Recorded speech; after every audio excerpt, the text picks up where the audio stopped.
Hey everybody, it's Matthew here. I just wanted to come in with a quick announcement before the episode starts. So, we're getting pretty close to the end of this first season, and it's been a hell of a ride to be honest. I'm just really thankful that everybody's taken the time to listen to this and interact with it the way they have. We've decided that after our final episode, episode 15, we're going to do a little bonus episode where we kind of just do a little debrief about the season, just kind of like thoughts and comments and memories and stuff like that. But I also want to get you guys involved. So if you have any questions or comments or anything like that that you want to maybe be included in that special episode, you can DM us on Instagram at Tales of the Other Side, or simply fill out the form that's included in the episode description. Send any questions or comments or things that you liked. We'll try to include as many as we can. If you want to include some sort of voice memo that is used in the episode, you can DM that to us or send an attachment on email. Make sure to include your name. If you think we might butcher it, tell us how to say it. And also make sure that you tell us that we're allowed to use it in the episode. Alright, enough from me. Let's get into Chapter 14, Houses of the Unholy.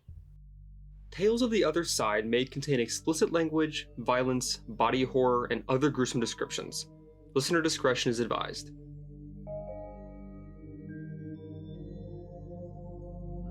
Hey everybody, welcome back to Tales of the Other Side, an actual play Call of Cthulhu series about three strangers in the late 1920s who find themselves bound by cosmic fate to face waking nightmares unlike anything they could ever imagine. My name is Matthew, I'm the keeper. Quick fun fact for me today. I'm ready to get right into it. I got pretty emotional when writing this episode, so I hope that all translates well into the episode itself. Shit, now you're making me nervous, man. I'm sure it will. You guys That's bring not fun at all. You can't get My emotional. freaky fact of the day. You can't do that.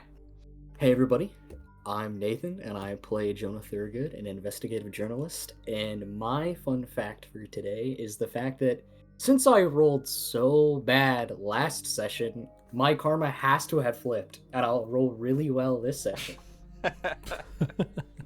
That's how it goes. That's how it goes. It's gotta correct itself. It's gotta you correct always itself. roll well when it doesn't matter. You roll well So, for throwing snowballs at your this- girlfriend, and you roll This isn't poorly an for important not losing episode at sanity. all, right? No, surely nothing important happens this episode. Surely It's- you didn't No, have emotional I mean- writing this episode.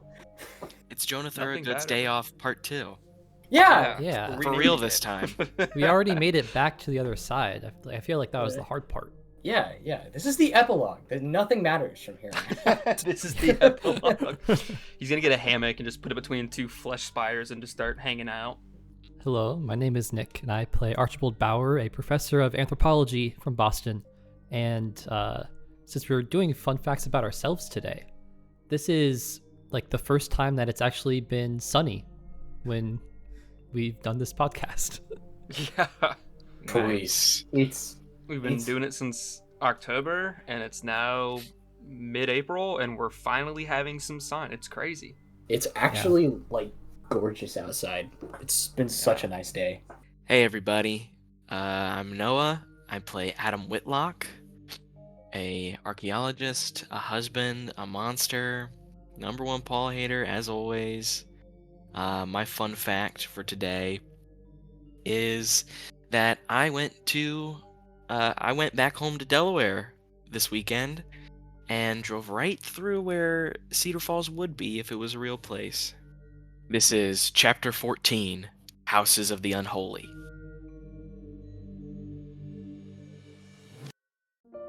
From the Journal of Jonah Thurgood. To my dearest Audrey. I'm not sure there are enough words in the English language to express how much you mean to me.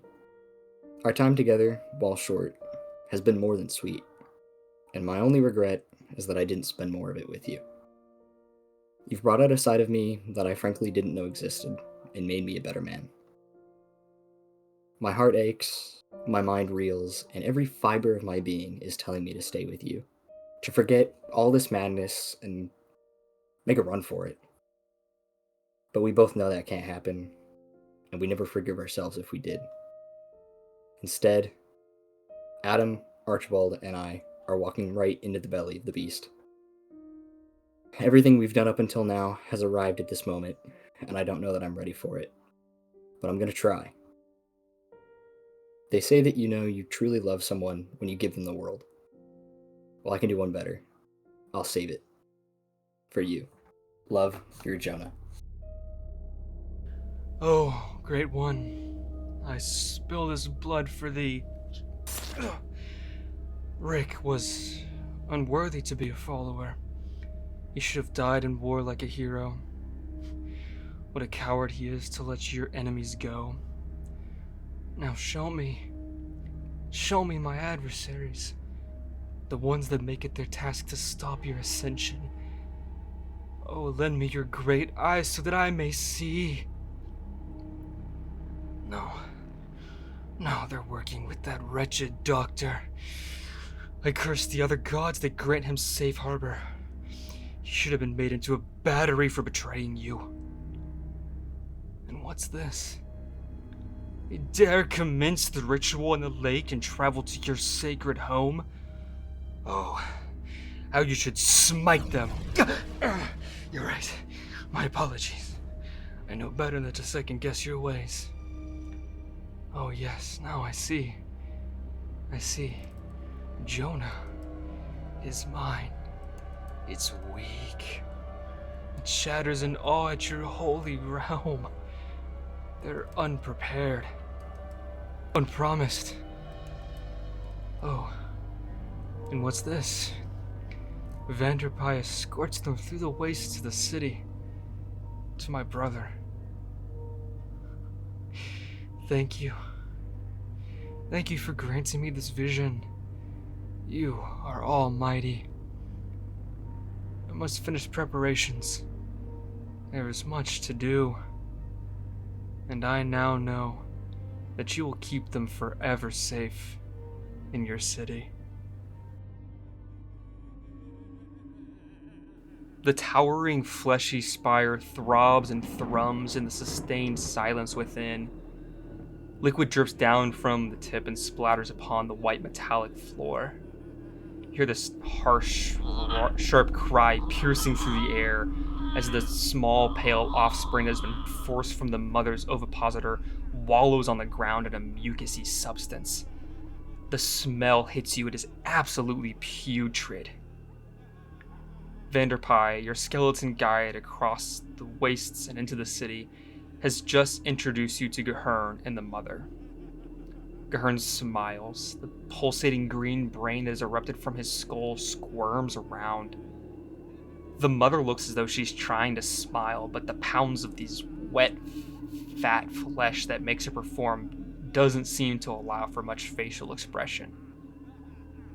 Gahern stands from his seat, and you see the overlapping wrinkles from his oversized brain unfurl and one by one drop onto the ground, becoming these tendrily-like feet, lifting him a few inches off the ground. The brain-wrinkled tendrils squirm along the ground like snakes, allowing him to smoothly guide along the ground as he approaches you with his hands held behind his back. A smile stretches across his face. Welcome, friends. Oh, today is a grand day, for we finally get to welcome you to the other side, where you will be safe and happy until the time to return to the newborn Earth is upon us. And it's unmistakable, as each of you have heard this voice before. Gahern's voice is the same as the one from Beyond's. You're Gahern, correct? Yes, I am Gahern. Are you the one from Beyond? No. I know it must be quite confusing to hear his voice emanating from my body. No, I am simply an avatar for the One, allowing him to take physical form here as he grows inside the chrysalis. When I drank his blood, I became strong enough in my mortal body to allow the One to possess me and enjoy physical form once more. Okay. Guys, how are we gonna get out of this one? I mean, we Do, run. do they I don't know we're like their adversaries? They said that they want to keep us here. Yeah, but So you want to be like, yeah, we'll stay here, but we're just gonna like go over there. I guess. Maybe. This is a lot. Gahern. We're looking for my wife, Juno. Yes, I was wondering what made you all finally decide to come over here. Is it to reunite with your wife? Yeah. I watched her die in front of me.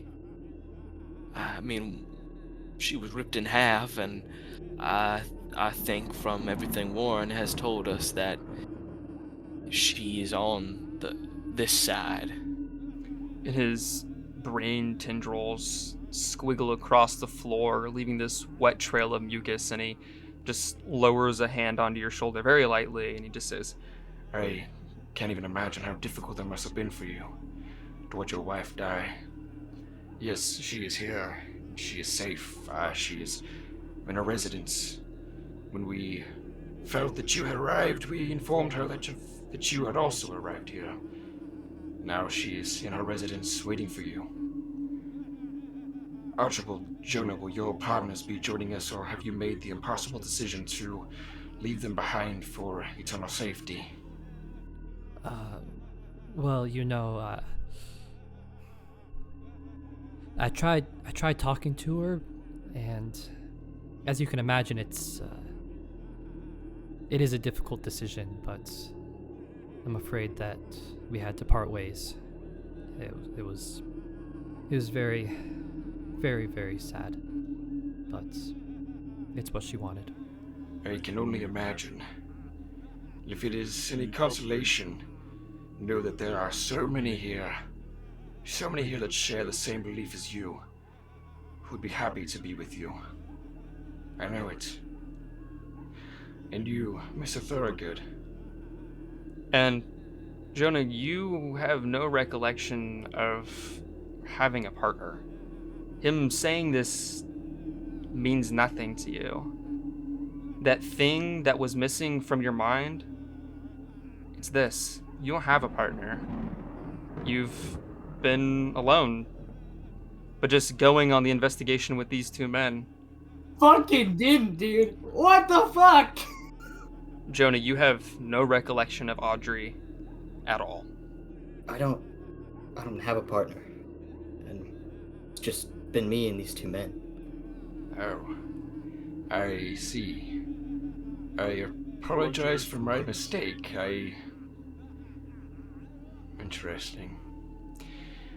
Now, seeing as how you did not appear here as spires, Henry has yet to fulfill his destiny, which means you went to the lake. You are here safe. Who in the Covenant did you learn the spell from to arrive here? Well, Well- we can't use Rick anymore. he's dead. Yeah, Warren taught the ritual spell to us. It makes sense. He is the one that was talking with you all about coming here in the first place. It's only right that he is the one to give you the spell to travel. It pleases me so that the three of you made the choice to come here. I know it was not an easy path. I know you've had to leave things behind. But I hope that you realize that what you have here, this forever paradise, you are safe. You can be happy. And eventually we will return to the old world. And we'll be brand new. And you will live as kings. Yes, well, I certainly do appreciate all of that, and if you don't mind, and I do apologize, but I very much would like to go see my wife now. No, absolutely. I expect nothing less. And as I said, we prepared her for your arrival. I will not delay much longer, but I will let you know that the time when the one will emerge is coming soon. You hear at the right time. This place is safe. However, in order to keep yourself safe from what lies out in the wastes, should you ever decide to travel, there are some precautions you must take. Like the good mother she is, Mary is here to provide and to protect. And what she provides will help mask you from what lies beyond the walls, prevent them from hunting you, from smelling the smell of the old world. You smell like any other creature here. All you have to do is nurse from the mother. Accept her protection. And you see Mary Hill, this gelatinous Jabba the Hutt-like creature, tries to smile again. Her little stubby arms kind of move, and the ovipositor releases another one of these screaming offspring. And her arms widen out just a little bit, almost as if she's ready to have you embraced. Archibald, I know that someone like you want to nurse, don't you? Can you give me a power roll? You want to succeed on this, so you're going to have disadvantage as the one is giving you a command.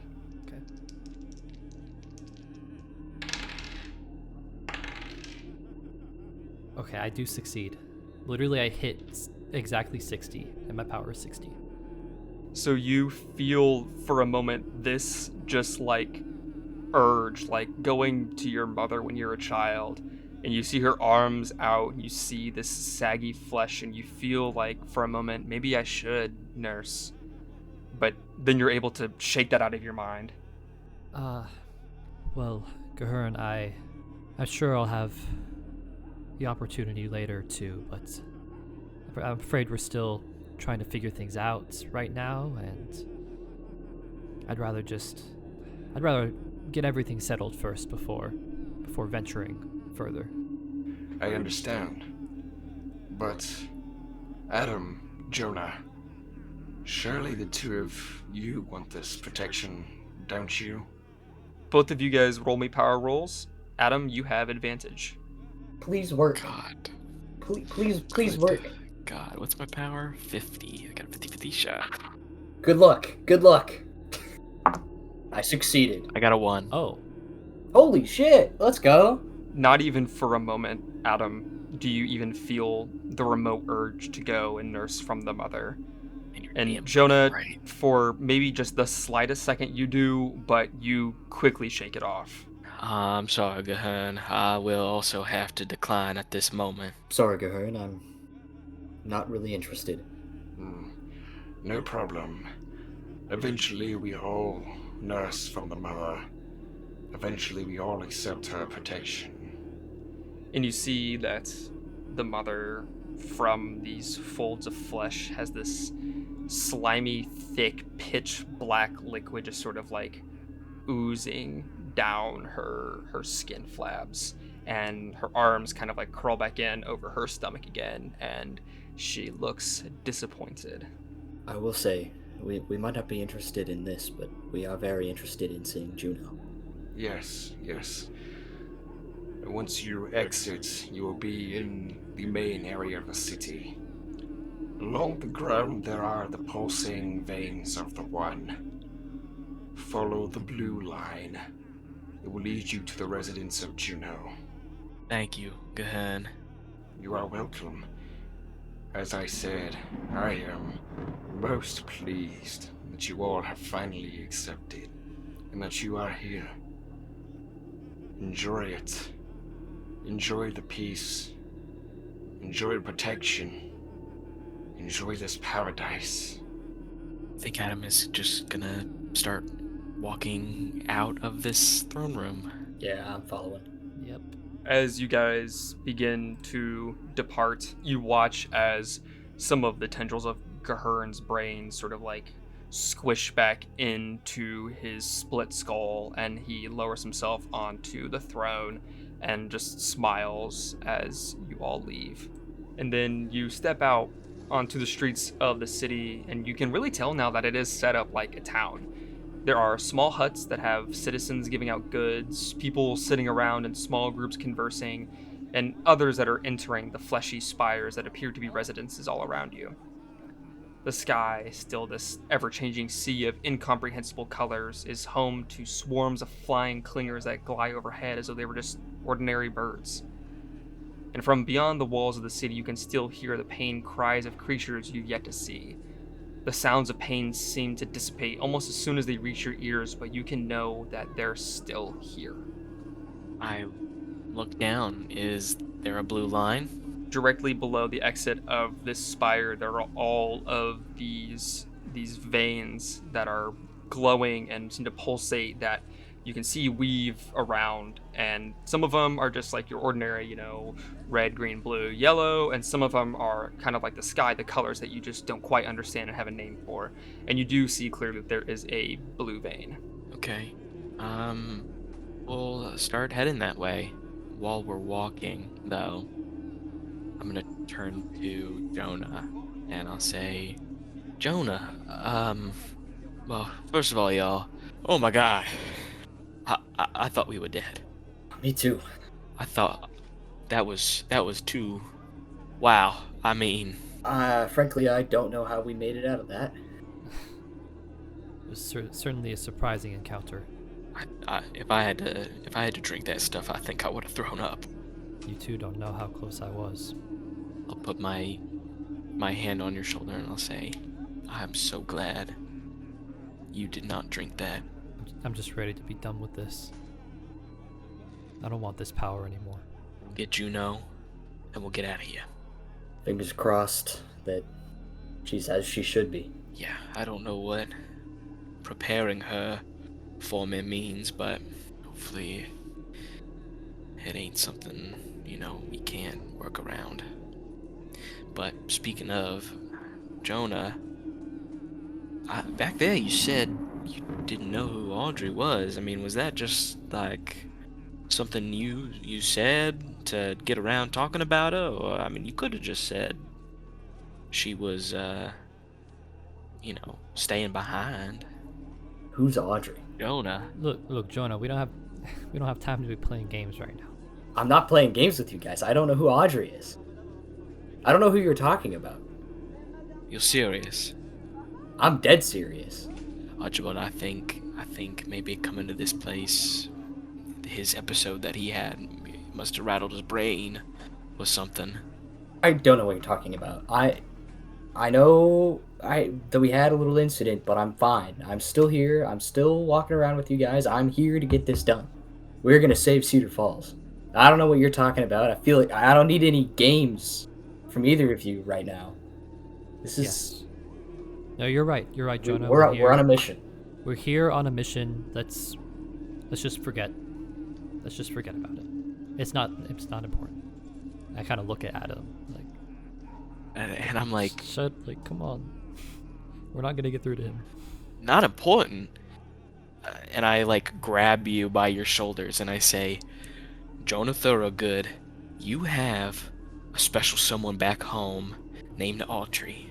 You might not know her now, but I'm gonna get you back there, and you have to find her, okay? You have to trust me on this. I trust you.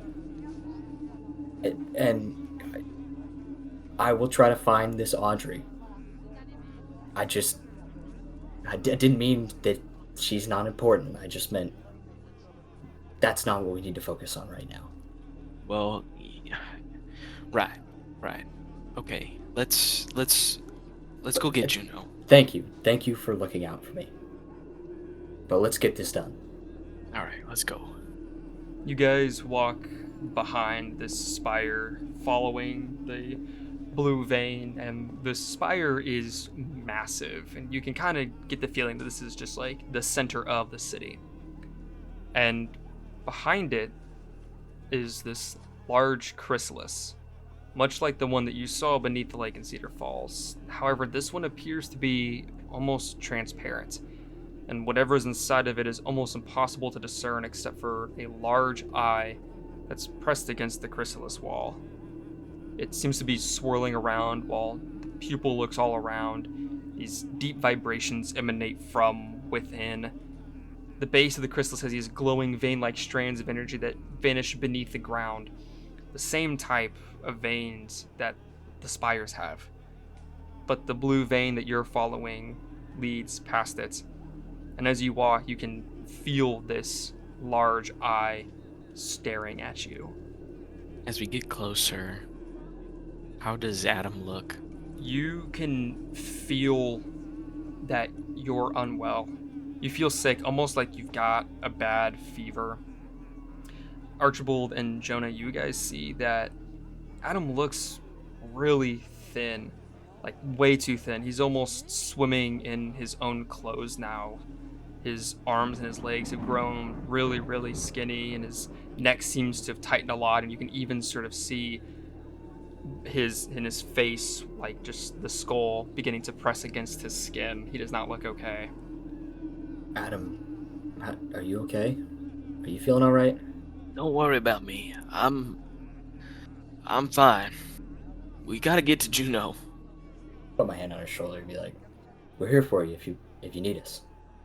Of course I need y'all. Alright. But I won't lie to you, I ain't feeling good. But we got to get to Juno. We do.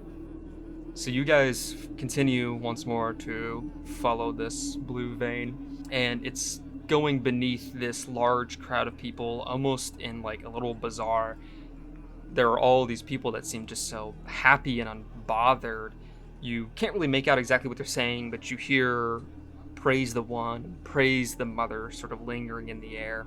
And none of these people seem to have any clothing, but they all seem to have the same clothing, if you could even call it that. It doesn't make any sense. It almost looks like these dyed strips of flesh that are wrapped around them like shabby rags.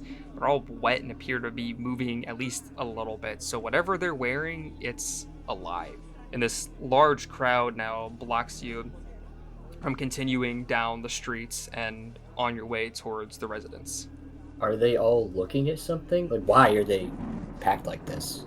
Yeah, so they seem to all just be like clumped with each other, just talking to each other. There are stalls with goods and stuff, but nobody even seems to be at these stalls buying anything or getting anything. They're all just like gathered around talking to each other. Can we listen in? Can we understand anything they're saying? Yeah, why don't you give me a listen roll? I fail. I am throwing all of my dice in the trash. So aside from hearing the phrases praise the one and praise the mother, you really can't discern what people are saying. There are too many voices, too many things being said to really even make it out. It's almost oppressive to your ears. Can I try to listen? Yeah, why don't you give me a listen roll? And Archibald, if you would like to listen as well, why don't you go ahead and do it as well? I think while I'm here, I'm gonna listen. I mean, might as well. Might as well listen in. What is my lesson skill? 25. I fail. Nah. You guys, just like Jonah, can't really make out what they're saying. There's just too many voices, too many things being said. It's too loud. It's just these two phrases that you can really pick out because it seemed to be being said over and over again, almost in unison by these people. Is there any way to, like, go around them, or does it seem like we're gonna have to push through them? It seems like you're going to have to push through. It's really like, it's pretty close to another set of walls, and they're all kind of like along this curved wall, like at least 3 or 4 yards thick, before getting through an archway over to the spire of residences. Okay. Why don't you all give me a spot hidden roll? I'm good at that. Okay, I don't think I've ever used these dice, so I got a hard success. Yeah, I succeed. I fail. It wasn't the worst roll, but I failed. We got to get you like gloves that you put on, like Rogue. Like you can't touch the gloves with your actual hand. You like, wear gloves to like roll the dice. Yeah. Get them out of the bag. I'll be them in the Gambit. hand, just kind of like, yeah. Gambit. I do need that. Oh my god. Adam and Archibald, as you guys are looking at this crowd and getting closer and closer to these, as they're talking, you see that they talk like really, really wide mouth. Like their mouths and jaws open a lot to talk, and their mouth doesn't move a whole lot while they're talking. It's almost like their voice is just kind of like emanating out. And you can see, Adam, with your hard success, that in the mouths, basically right behind their uvula, there's this sort of what looks like to be a creature that's suspended in their throat with these like black tendril spikes that attach all around the throat, while this like black mass, this like black sphere mass, just sort of like hovers in the center of their throat. Ew. First of all. Yeah, why don't you give me a sanity check? That's pretty nasty. It's Ugh. nasty. That's a fail. Okay, just a D4. So this thing just makes you feel even more sickly. Like, you already feel terrible. You see this like black squid-like creature hanging in the back of these people's throats, and it just makes your stomach churn. I turn to everyone else and I say, yo, we gotta push through these people, but don't, try not to touch whatever clothing that they have if you can help it. They've got things inside of them. I can see it from here. What do you mean by things inside of them? In the mouths. Listen, it is messing me up inside. Don't just keep your head down. I will push through, and you just follow close behind me, all right? Okay, follow your lead. Archibald just kind of like puts his hand on the back of Adam. Make a little train to get through the crowd. Yeah. Adam, why don't you give me either a strength or a dexterity check? Hard success. I rolled a 23. Adam, you effortlessly push between these people, and with your hard success, you were able to avoid touching any of their clothing like you wanted to. But it is still, close to you. These people are compact, and you can feel this just disgusting warmth. Like, it goes beyond being warm. It feels like rotting meat that sat out in the sun for months. It just, has that sort of feel to it. As you walk past it, you just feel this heat emanating. You hear the squelching and moving. And you swear you can almost feel like these strips of flesh clothing are almost undulating towards you, like they're trying to reach out towards you. And as you guys are walking now, you're kind of in this mass. You hear almost simultaneously this cacophony of different voices. They just say, "Praise the One, praise the Mother. The time comes soon. We are safe. We are happy. Praise be to the Mother. Praise be to the One. We are safe. We are happy. The time comes soon. Yes, we are safe. We are happy." And it just continues to go over and over and over again. Jonah and Archibald, can you guys give me dexterity checks? You will have advantage since Adam got a hard success on his strength. I passed. Success. So these people get closer and closer to you, and you're able to bob and weave, and you also feel this disgusting heat radiating from their fleshy clothes, and you see their heads sort of start to turn towards you.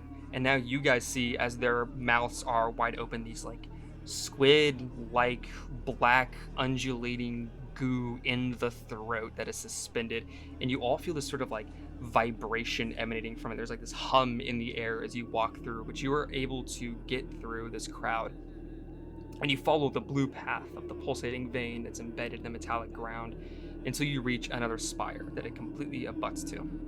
You can see inside this carved archway that a dozen or so people are sitting around in furniture made of bones while they talked in hushed tones. It seems really reminiscent of the spire that you were in when you had your 9-night dream.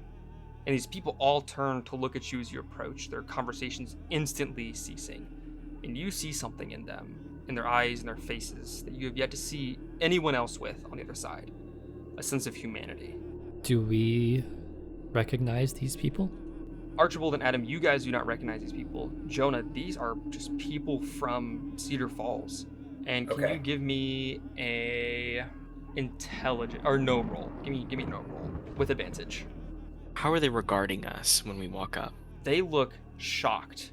It's like they were talking, they're talking kind of hushed tones, very monotone, and they see you guys, and there's almost this look of hope on their faces. I got a regular success. Okay, you remember that there was a list of names of people that had been taken as potential offspring hosts. And you see many of these people in here. And as you sort of recognize this, you see Loretta, you see Howard, you see Amos, all in this sort of central area. Did they see us coming? They see you guys, and they look shocked. They are stunned. Holy shit, these are people from town. Oh my god, Howard. Howard! How did you guys? And Howard sort of pushes through this dozen of people towards you guys, towards this entrance. What are you guys doing here? How did you get here? like everyone else has like weird shit on, or they look weird. They look like normal people. They look like normal people. They're the only Okay. normal looking people you've seen while you've been walking around. Okay. Jonah, you also see Susan, Amos's wife, whose name you remember seeing on the list of people that are in the Covenant. Oh. How does she react to seeing us? She also looks surprised. But the same sort of expression as them. Not like any sort of like, uh-oh, I've been caught. More of just like, Yeah, I can't believe I'm seeing you guys here. Yeah. Maybe we don't say, we're here to stop the cult. Yeah. If Susan is a part of it. Do we, like, on the other side, do we have the marks on our arms? Yeah. Still? Okay. Archibald and Jonah, you guys see that nobody else in there has the mark, but Susan does. Oh. Okay. She could just also be like, we know she's part of the Covenant, but she could also be like us too, like, not being in on it.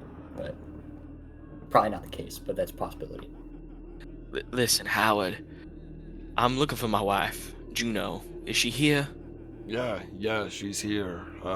Gahern had some people come by and say that you guys were supposed to be coming. We didn't believe it. She's upstairs. Can you take me to her? Yeah, sure, I can do that. Come in, guys. It's safer in here. Let's Follow. go in.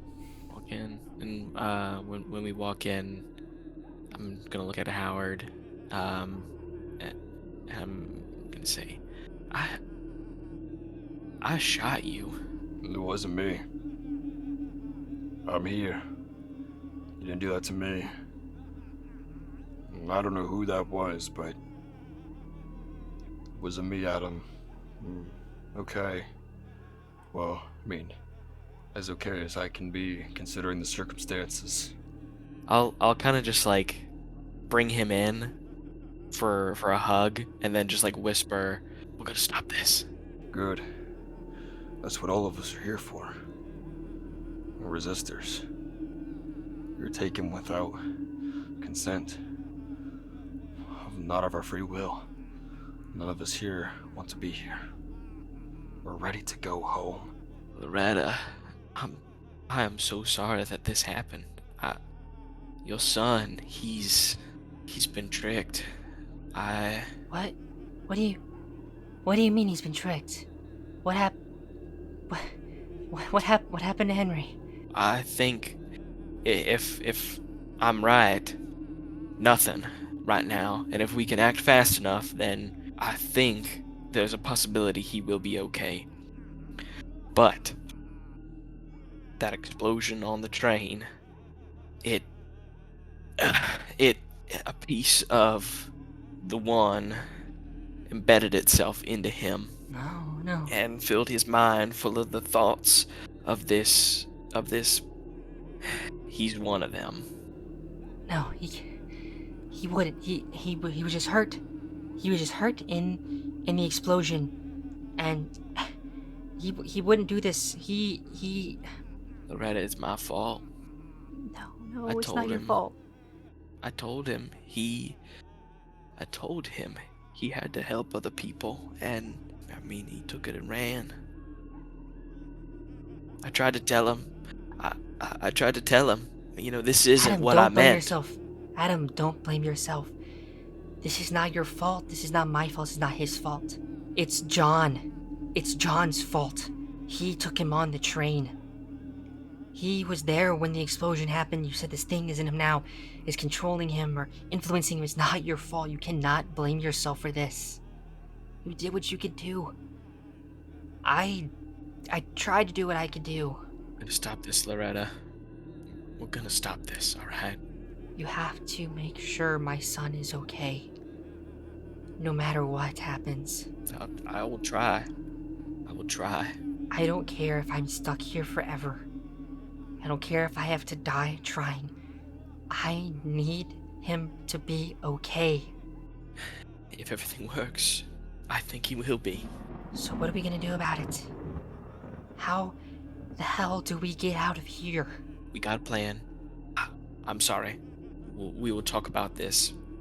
We do have some time. I have to go find my wife, and I'm gonna boot upstairs. I would like to go over to Amos. Hey, Amos, are you alright? Yeah, I'm okay. I mean, About as good as you can be? yeah, this is not ideal. Yeah. I mean, last time I saw you, you guys were talking about radios, and then I'm here, and Yeah. I'm trapped. Is Susan alright? And she's okay. She got tricked, you know?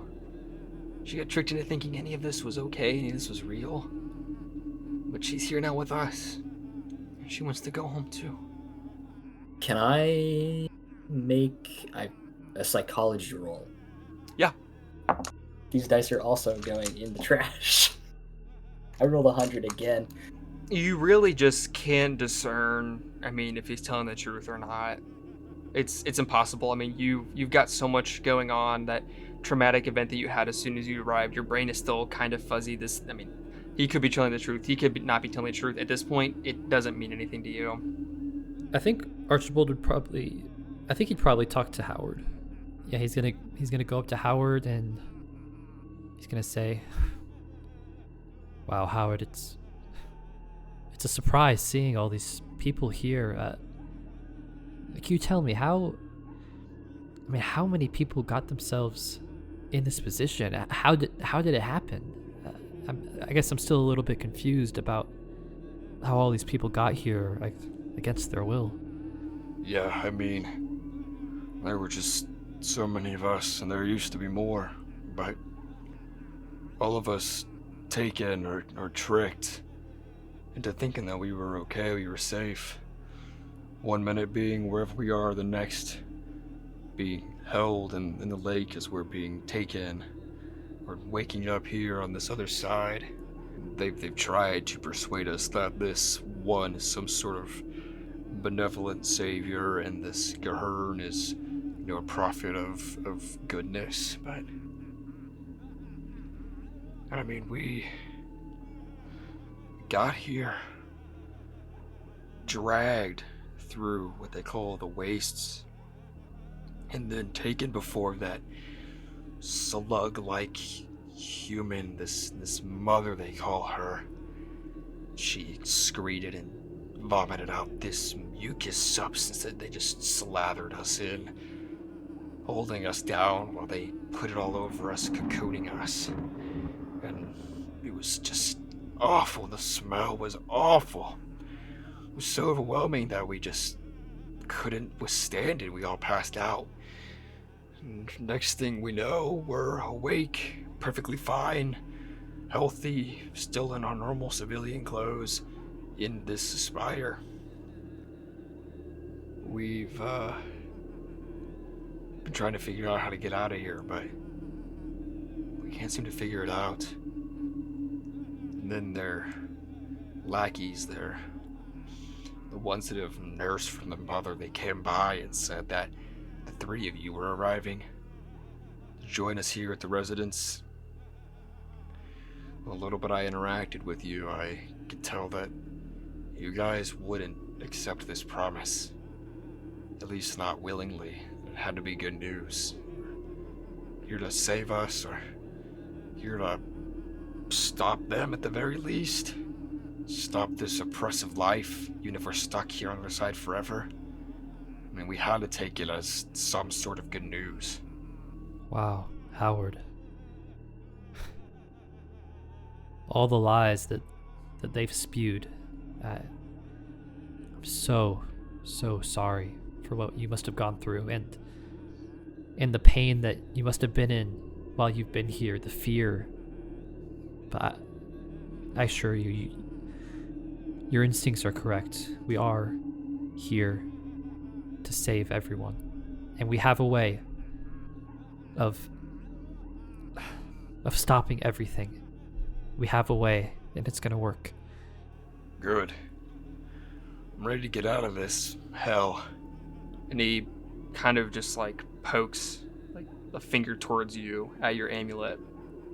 And that, I'm sorry for you, Archibald. I mean, I've seen that. I know what it means. He has authority over you. You're not even your own person anymore. Why? I mean, why let him into your mind like that? Why let him control you? I mean, can you even save us? Is he gonna let you do that? Listen, Howard, what happened between me and the one, it's complicated, and I'm not gonna try to make excuses for what I've done.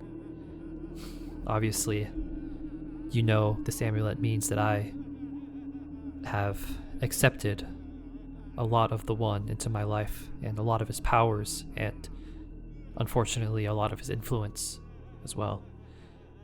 But I can tell you one thing. These two men that I've come with, Jonah and Adam, I know that they're going to be able to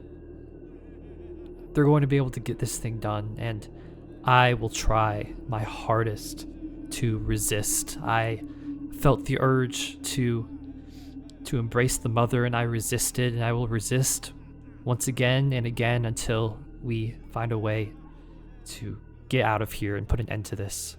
He rests a hand on your shoulder, and it's a little less friendly than you'd like. And he looks you just square in the eye.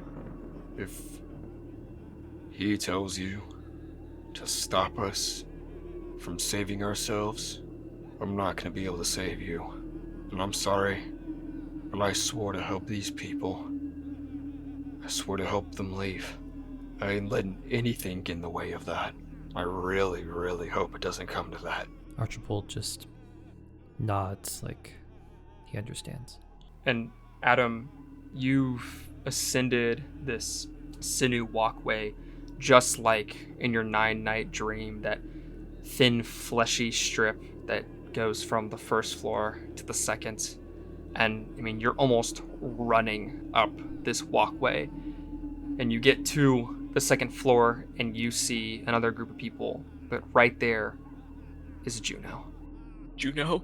Honey? Her head spins to you immediately, and you see this just look of shock on her face. She takes a step back for a second, her face trembling, and then after a moment, almost in the blink of an eye, she's dashed forward and she is embracing you, and you can just feel her sobbing. I hug her as tightly as I can, and I'm like, oh, honey, I'm so sorry. I didn't want you to come here. Why did you come here? Adam, I didn't think I was gonna ever see you again. Tell me this is real. Tell me that this isn't just a trick of those people, and this is real right now and you're here with me. I'm real. I'm so real. I'm so sorry. I'm so No. sorry that you had to come here. No, I'm sorry. They tricked me. Adam, they tricked me. They And did. they were so smart about it. I didn't think...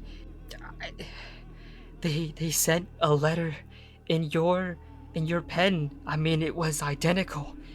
I had, honest to God, no way of knowing it wasn't you. And so I believe you. I departed.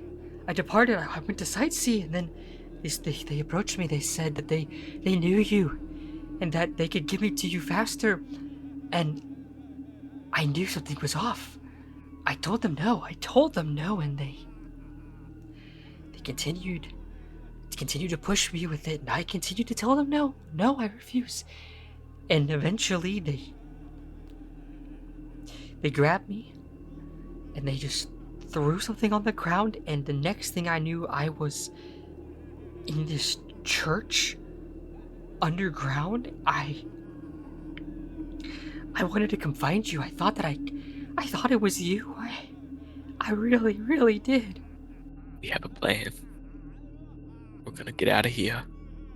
We're gonna stop this. And I made sure I sent a letter to your sister, and Virgil is with them. Good. I told them, do not answer any more letters from me. She's smart. She'll She'll know what to do. She will. She'll make sure everything's okay. Adam, how are we doing this? We have been here for so long. So many of us have been taken. So many have wandered. So many have they've decided not to be here anymore. I mean, how are we supposed to leave? We've tried everything we can think of. We have a device. We've been working with someone else who isn't in the cult, or was, but he's working against them now, and all we gotta do is activate it, say a phrase, and then we can go back. And you're sure this is gonna work? You're 100% sure this is gonna work? It's a chance. It's the only chance we have. Then we're gonna take it. We're gonna take it, Adam. All of us together. We're gonna try. No, Adam. Look at me. This is going to work. It's going to. We're gonna save everybody. Juno. I'm so glad you're here. With me. I have needed you for so long, and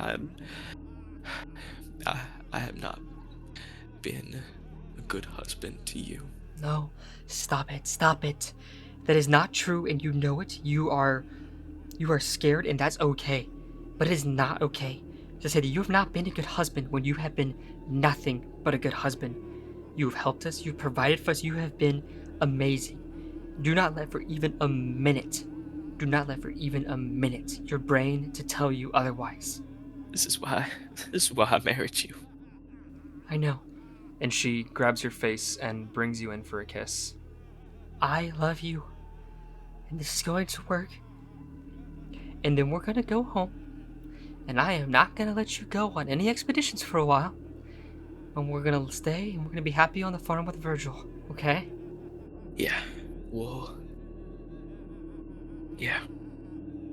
make it back. I know we will. All right. Why don't you come meet my friends? I would love to.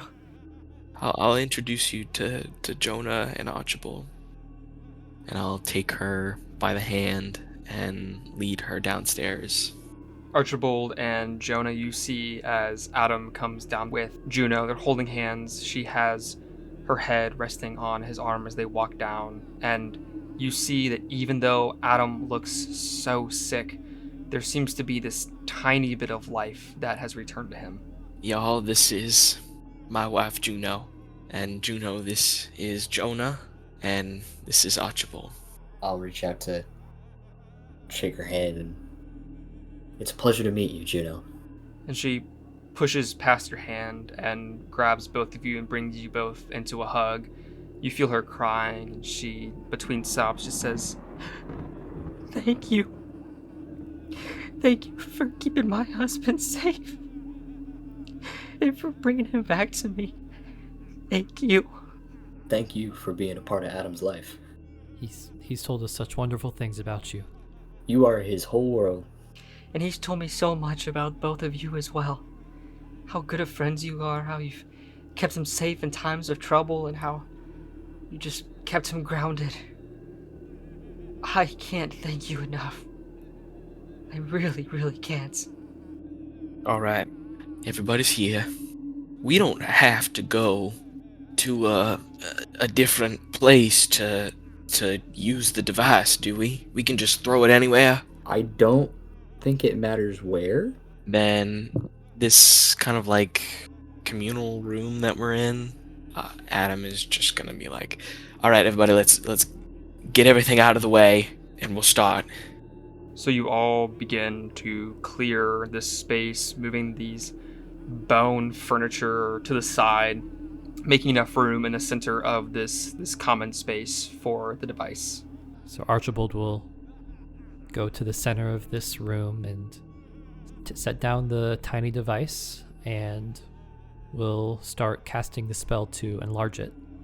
All right, everyone, stand back. This is gonna get a little bit bigger than it is now. Neslerot eresuder eki Tetnemere veted erostrof. It's 2 magic points and a d4 of sanity.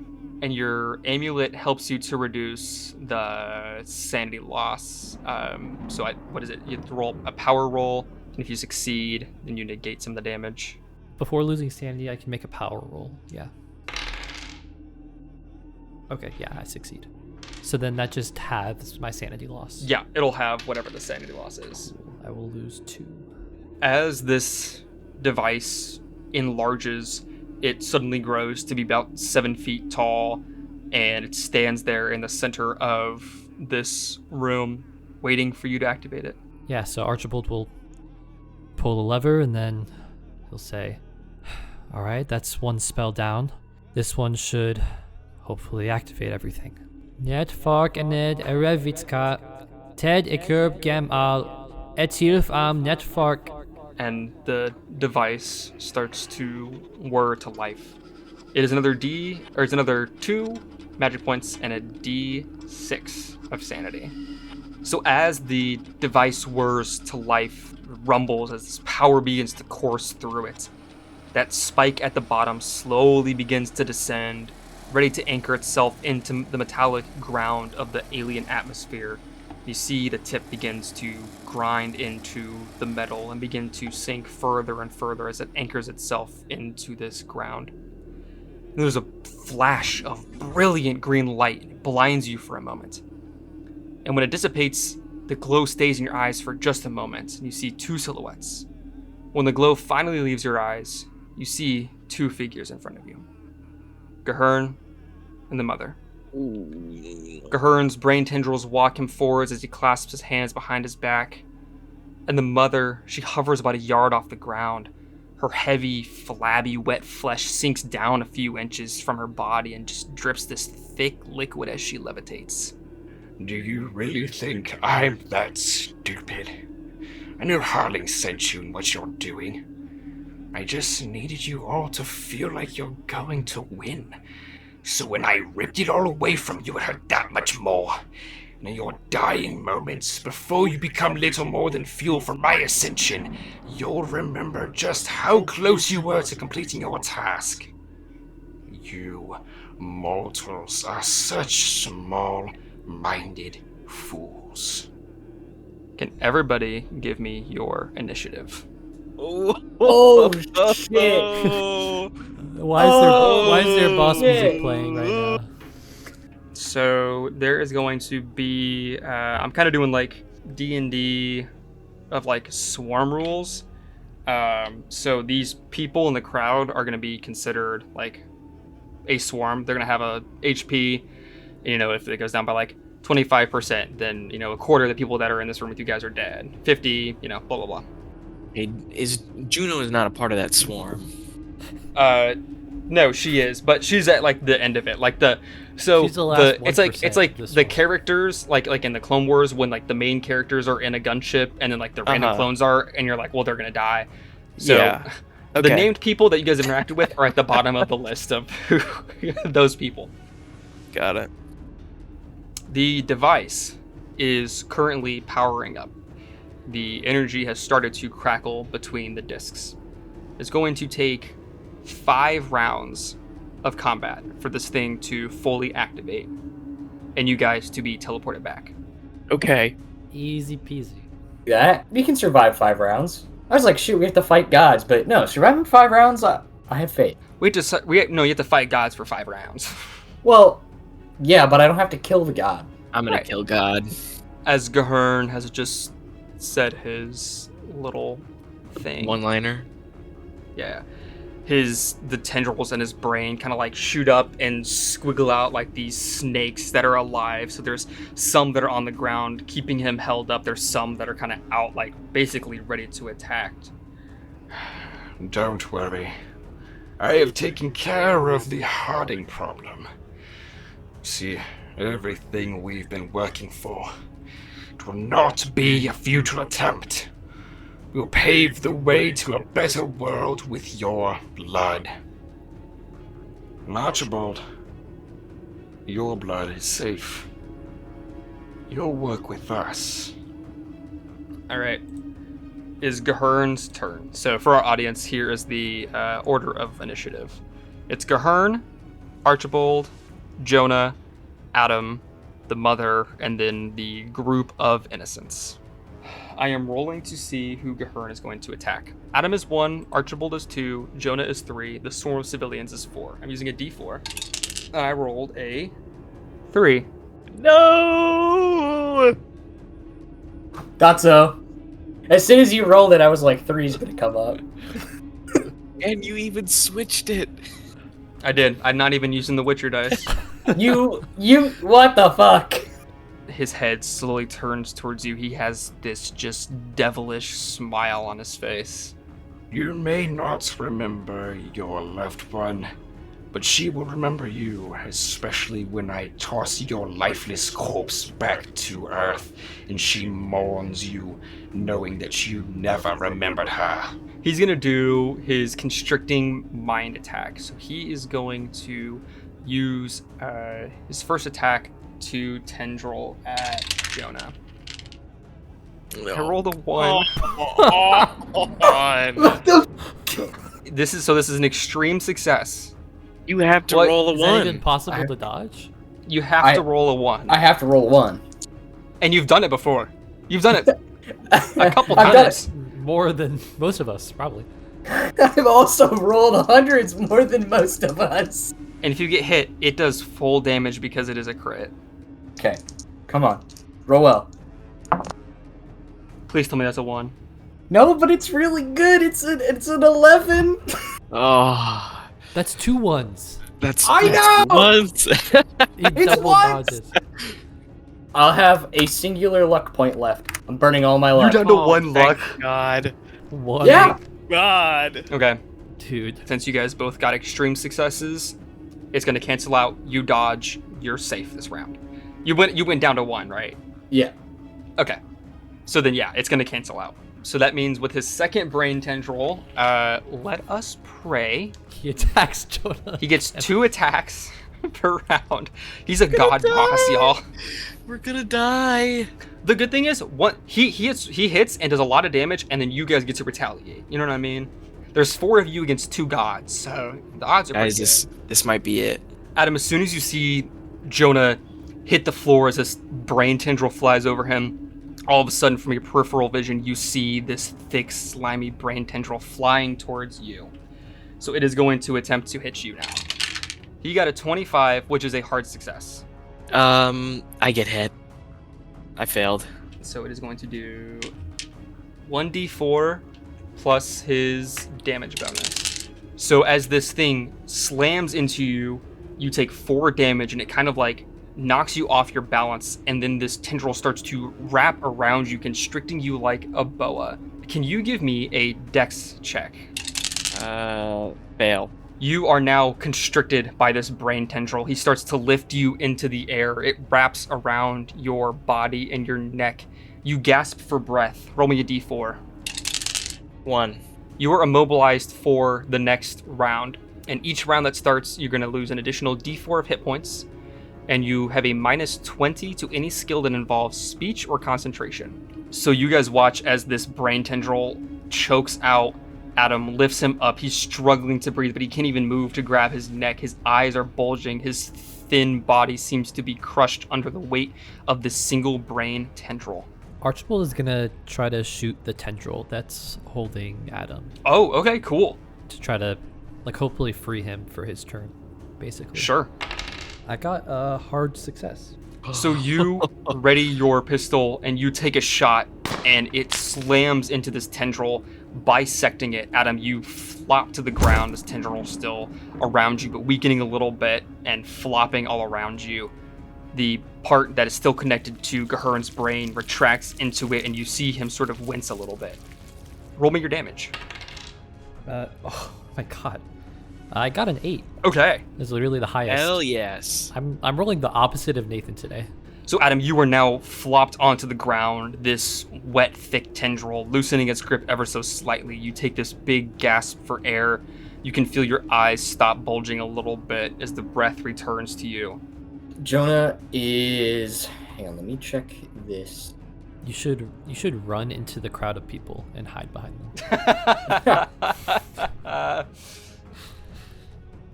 Yeah, so Jonah's gonna pull out his gun and he is going for Gahern with his revolver. Oh, I got a regular success. I rolled a 27. 3 damage. That's something. It Better counts. than nothing. This bullet slams into one of the tendrils that are supporting him as he's like sort of almost levitating, and he trips for a second and then just looks up, this extreme hatred in his eyes. Oh, you were lucky to escape the first time. You will not be so lucky next. I can see it. You're already fading. I can take that away. I can fix this, make you better. You don't have to worry about going back to the other side, or the fact that you don't remember the love of your life. It's not too late to accept, Jonah. He's slowly, took the pot shot, and he's, slowly backing up towards the crowd. I kind of want to do something a little, crazy that might help us. The eyes. Yeah. The offspring eyes.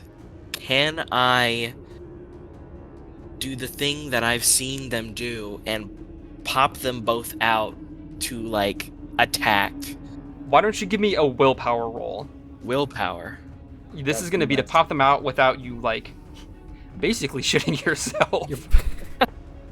Nice. Exerting all that force to pop your eyes out and not, break your intestines. Succeeded.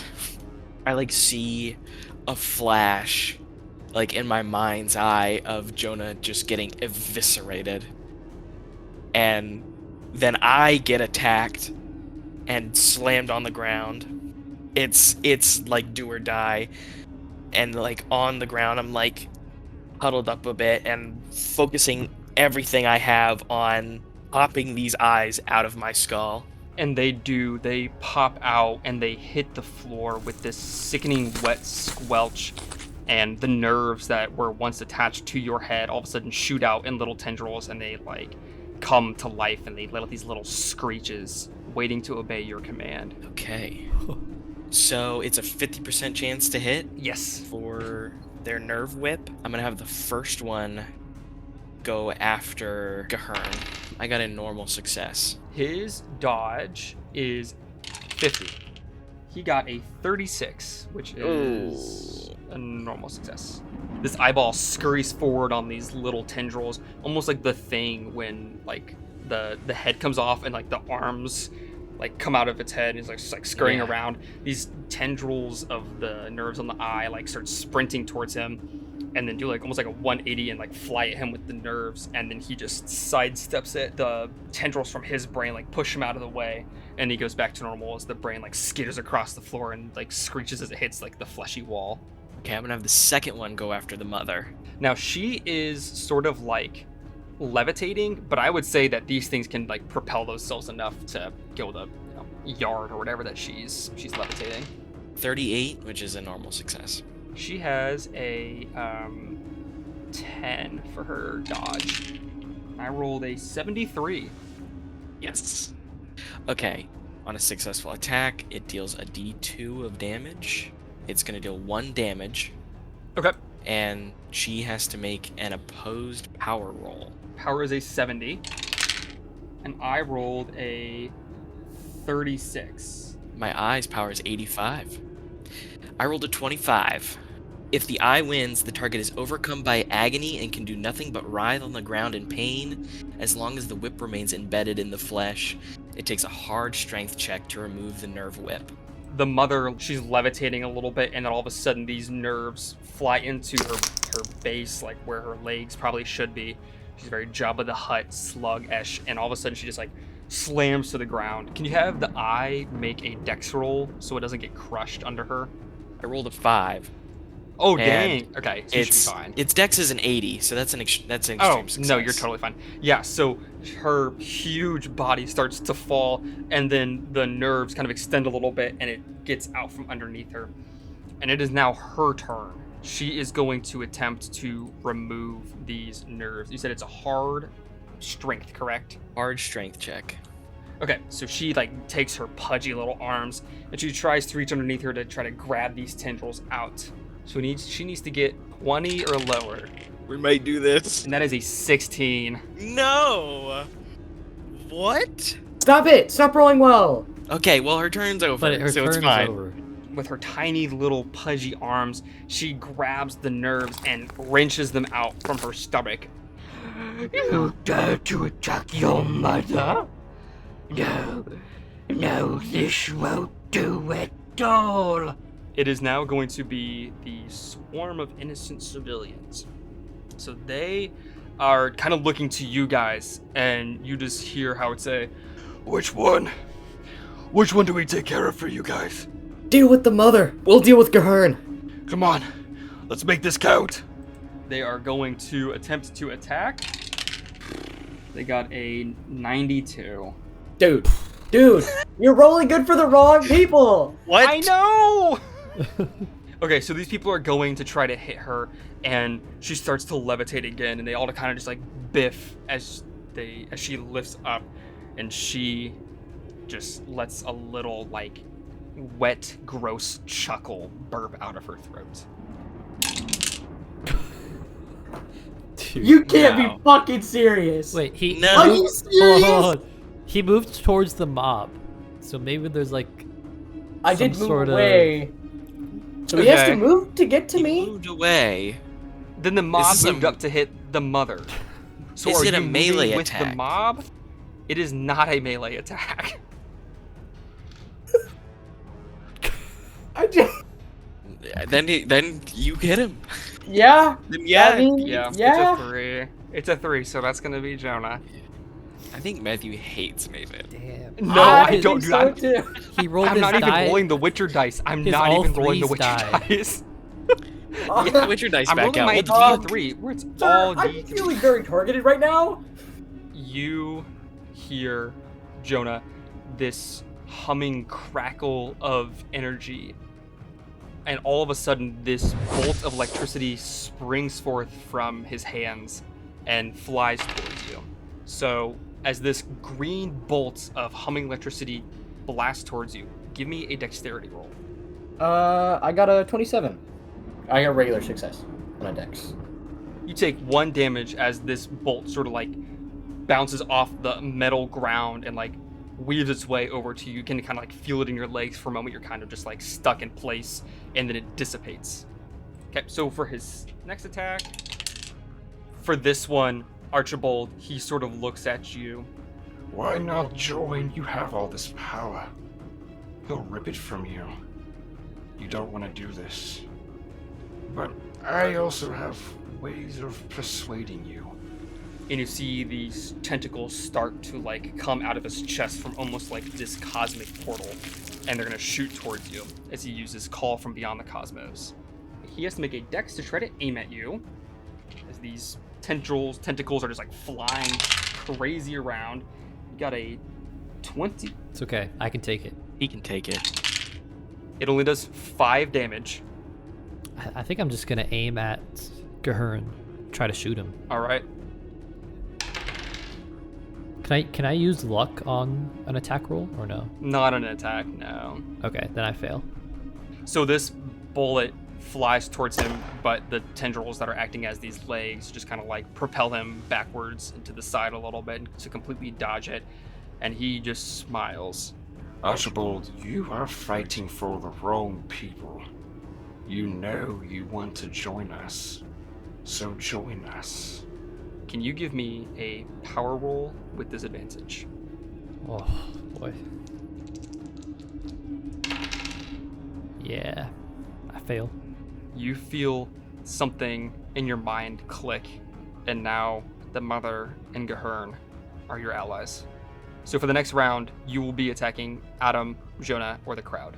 I am going to cast Spectral Hangman on Gahern.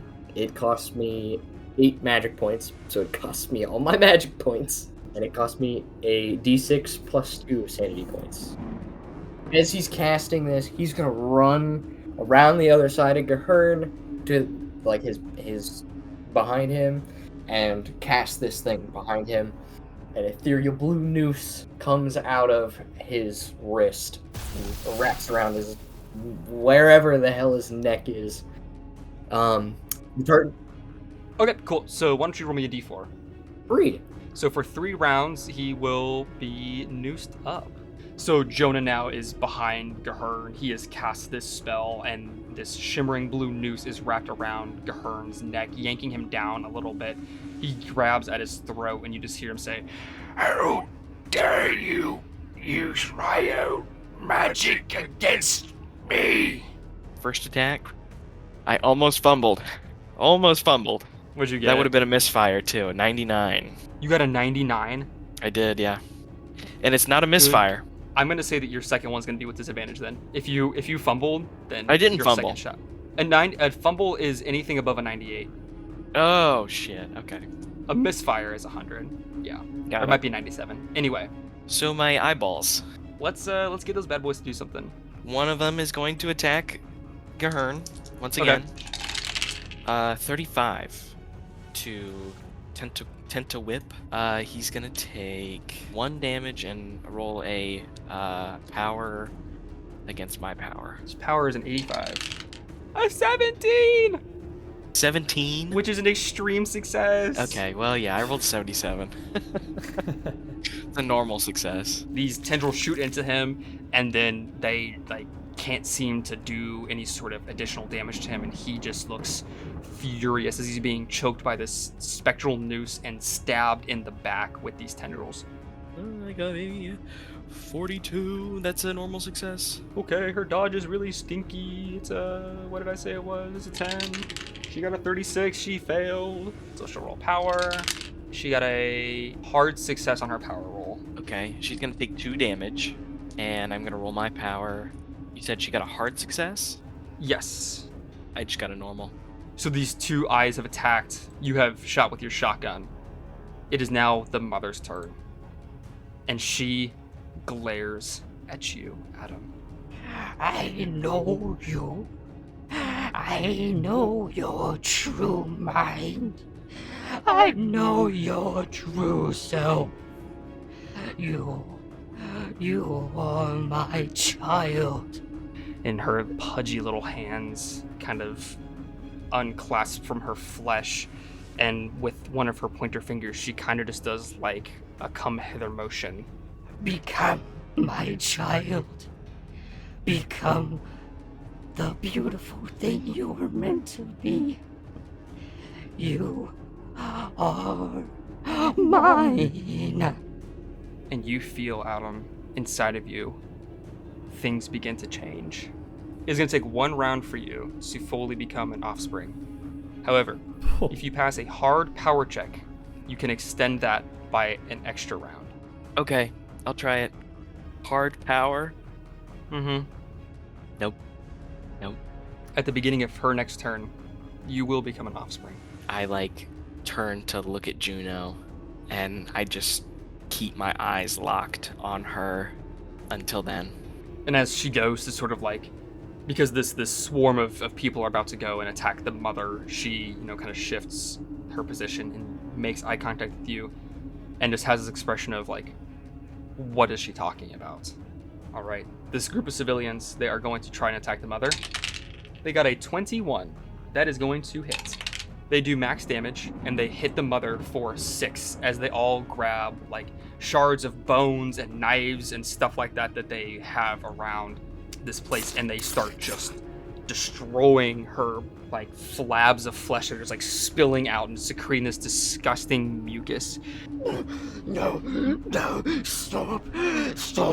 I am the mother. I am chosen. You will cease this now. It's Gahern's turn. He's going to attempt to break free. What is your power, Nathan? 70. That is a 14. Well, he ain't beating a 1, bitch! Yes! Finally! Finally! So he is about to get this ungrasped from his neck, and you just yank it tighter. Archibald, free me. Kill Jonah. He loses a d4 of hit points. 2. Archibald, it is your turn. You have your command. Can I try to like? No, I think I have to try to shoot you. It's like, Yes. let's not beat around the bush here. Yeah, I aim towards Jonah and I fire. And miss. I do miss. I Thank do God. fail. But I'm gonna spend. That's awesome. So this bullet whizzes past you, Jonah, and slams into the flesh behind you, and you see as Archibald has got his gun pointed towards you, and he blinks, and then all of a sudden it's like this fog is lifted from his eyes. What are you going to do, Archibald? Just going to watch the rest of these people die when you leave? You know you need my help. I want you out of my life, Gahern. No more commanding me. You have no authority over me. I control you. You are mine. So I guess he loses another D4 of health because he didn't break out. Yeah. And nobody broke my concentration.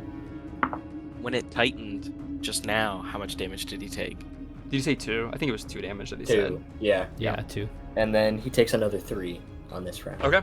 The tendrils that come out of his brain are keeping him up, are starting to like shake a little bit. He's grasping at his throat, trying to peel this like really thin blue strand from his neck, and he just can't get a grasp of it. Just die, god damn it!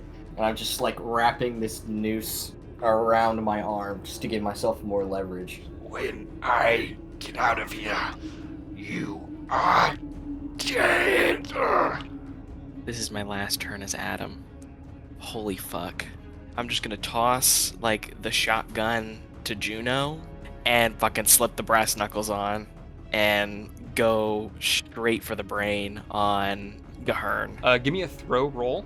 I got a 10. So she's been making eye contact with you, and she sees you take this shotgun and toss it towards her. She gets a hold of it and just looks at you with this wild expression. Adam, what are you doing? What's going on? What is she talking about? I love you, honey. And brass knuckles are on, and I'm gonna just take a big old swing right into his dome. I got a 9, which is an extreme success. Let's go! So it's a D3 plus 1 plus my damage bonus, and I do max Yep. 8 damage. You slam this brass knuckled hand into his brain, and it sort of like envelops your hand. You go down further and further, and you hear almost like the tendrils are screaming as you're stabbing into them. You pull your hand out, and it's just covered in like thin, almost basically like baby brain tendrils that are like flopping around in black and green blood. You shake it off, and there's almost like a gaping hole in his head where you hit him. You feel this sort of just like primal instinct turn in your head, and you can feel yourself beginning to transform. I mean, you feel everything within you physically shifting and growing, all at that fleshy abomination's simple command. There's this pain that shoots through your spine as it begins to stretch, and you begin to feel yourself tower over everyone a little bit, and you know that you are transforming to the point of no return.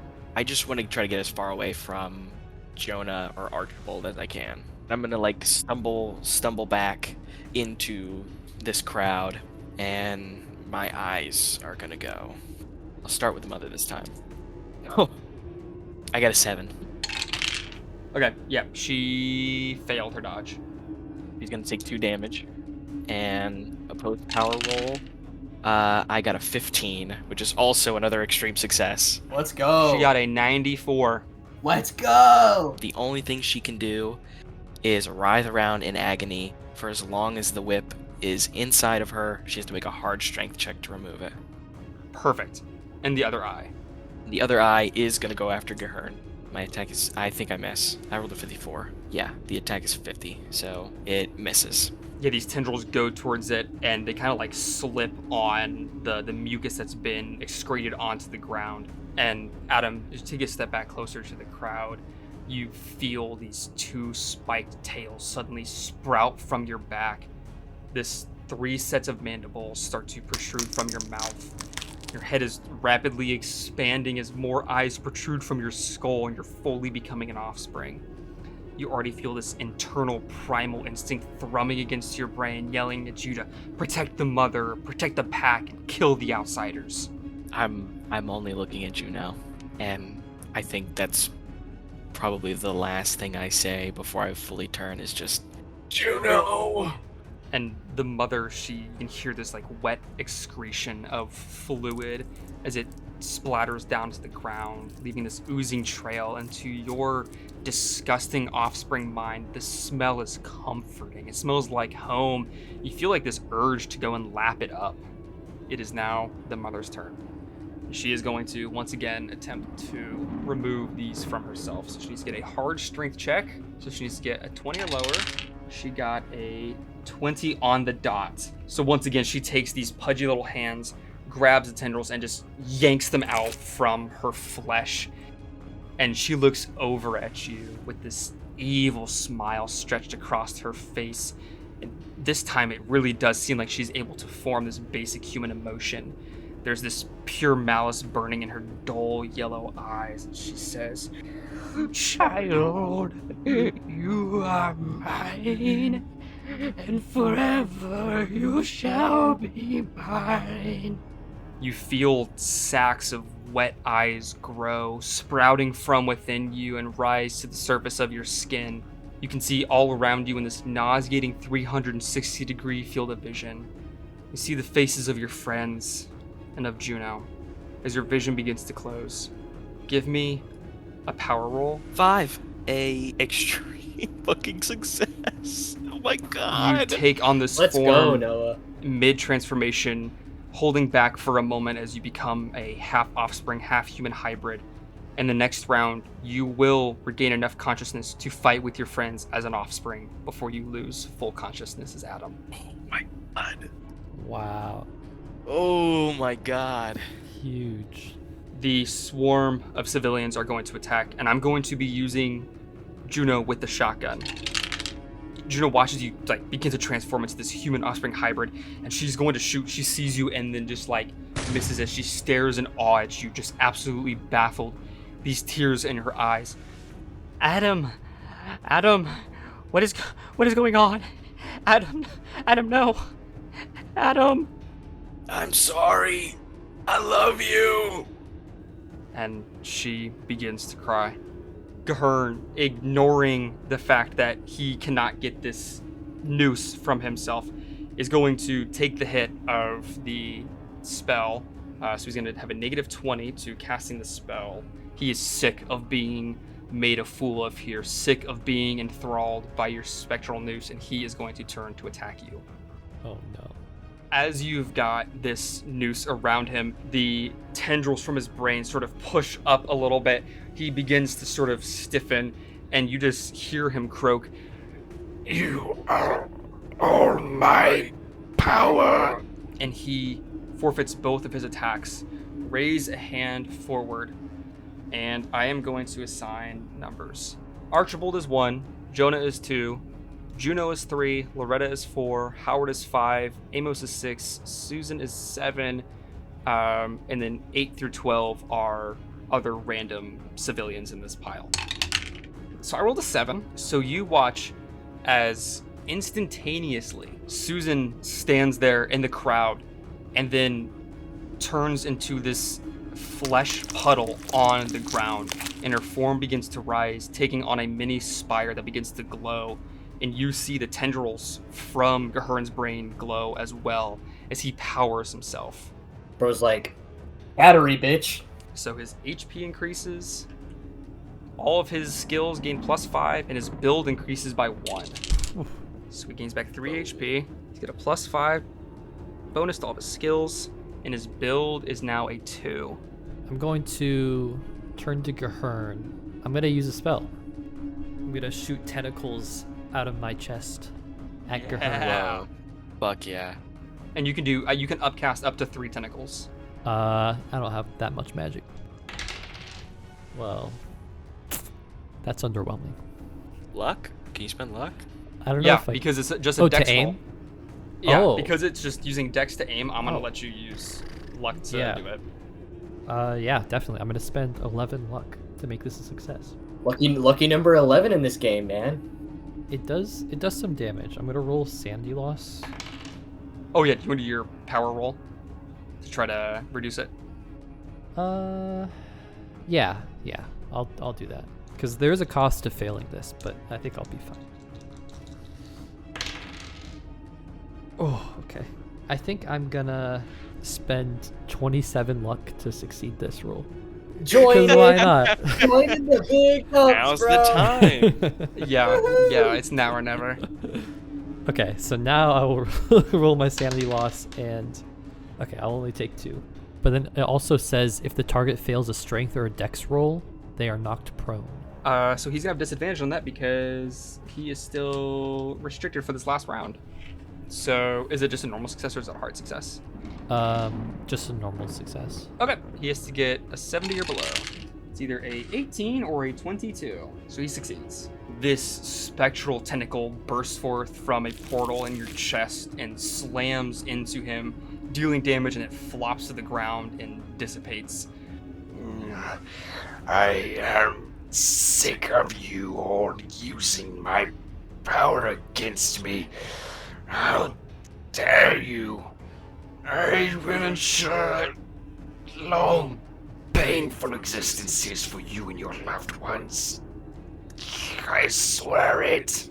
And he gets to take another D4 damage. Roll a 4. It tightens more and more around his throat. He is like sputtering for air. You see his eyes are bulging a little bit. The tentacles from his head are really, really like squirming around. Gonna look towards Archibald, just make eye contact with him, be like, whatever we do, we gotta make this count. Adam, in your final moments as this hybrid human offspring, it is your turn. And you can fully use the offspring stat block. I'm gonna attack Gahern. I can make 2 attacks per round. The first attack, I'm going to do the Impaling Tails, which I have a 60% chance to hit.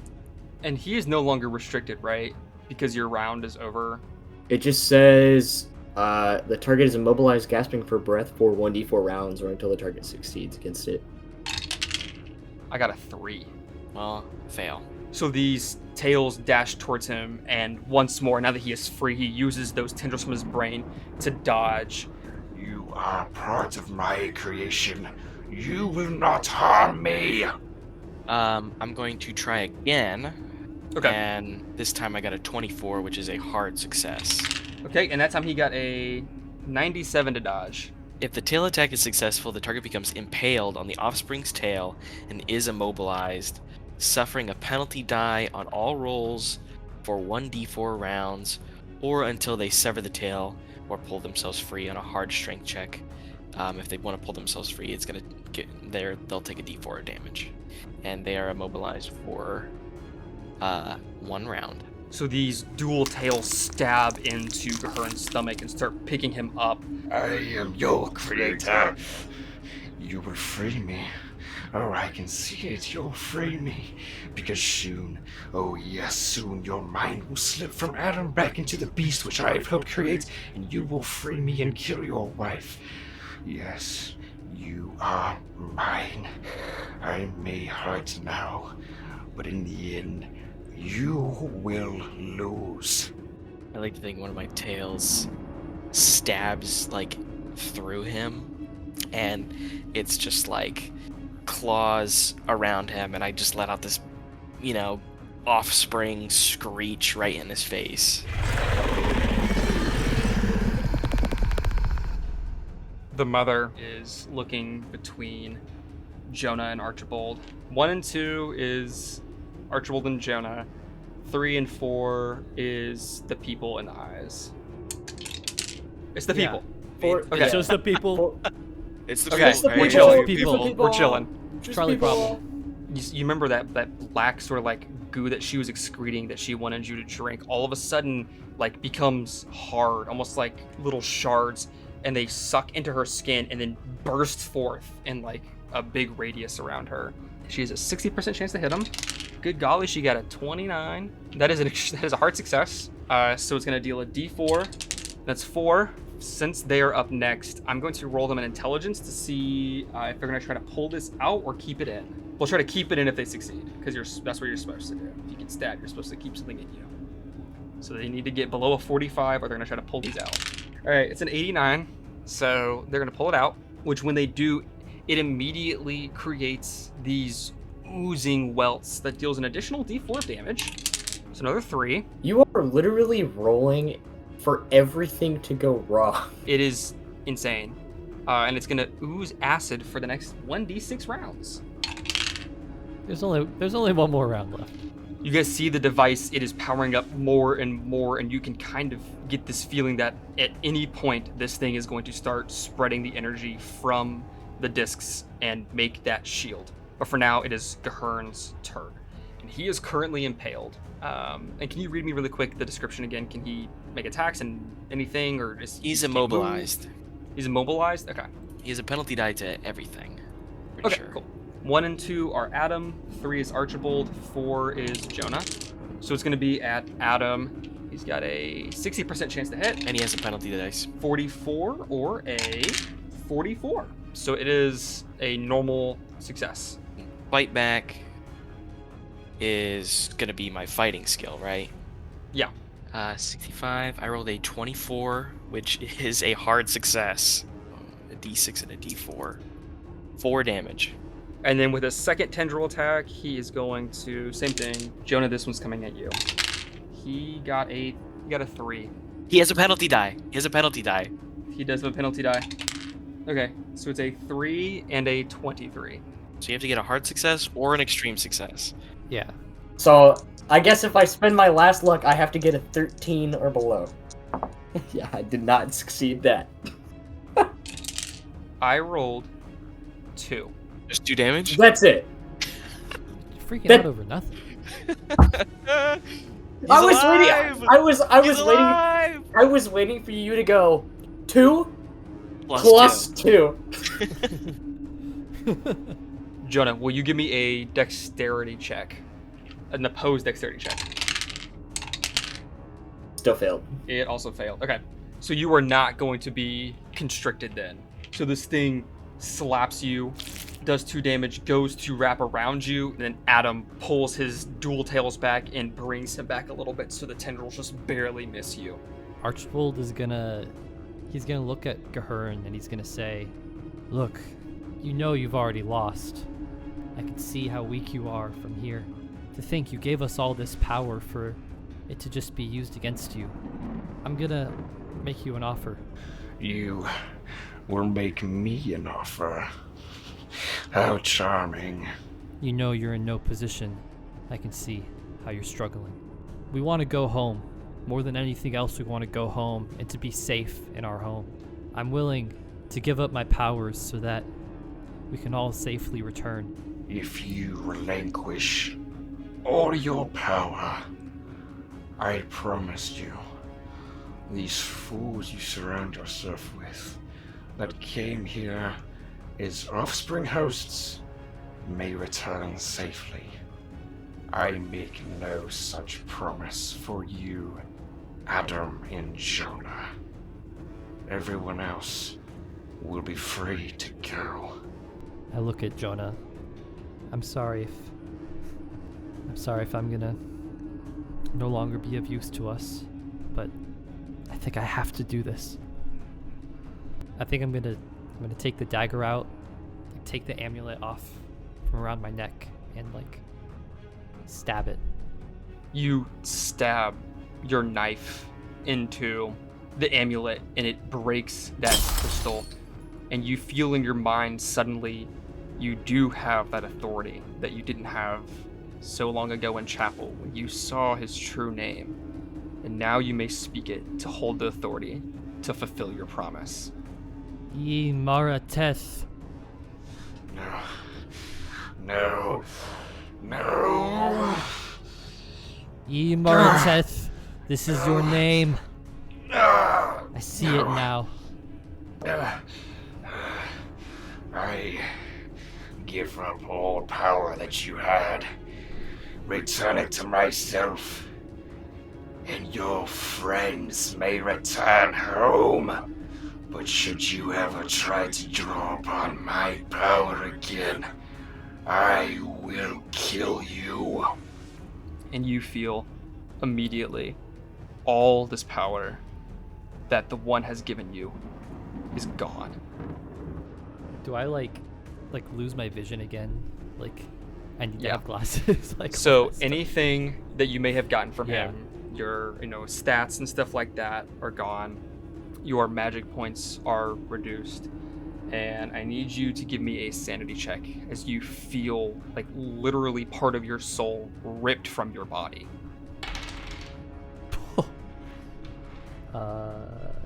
Yeah, I fail. Give me a d20 of sanity loss. Oh. Oh, All right. shit.